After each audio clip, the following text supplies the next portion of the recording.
Endi bularni sizlarga tushuntirib beraman. Bu intimniy gel. Bu ayollarimizga juda ham kerakli, qizlarga ham bo'ladi. Umuman zarari yo'q, naborot foydasi bor. Bunda har kuni yuvasizlar, hamma shamollashlarni, vyudeleniyalarni hammasini kamaytirib beradi, shamollashlarni oldini oladi. Bu bo'lsa spreyi. Bunda yuvganinglardan keyin buni sepasizlar. Noxush hidli bo'ladi-yu, bilasizlarmi, hidlanib qoladi. Ana o'shalarni oldini oladi. Shuni sepib qo'yasizlar.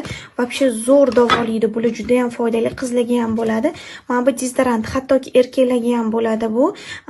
Bu o'sha terlashishi, hidlanishi shunda 3 kunda to'xtatadi. Hozirgi issiq kunda juda ham kerakli narsa.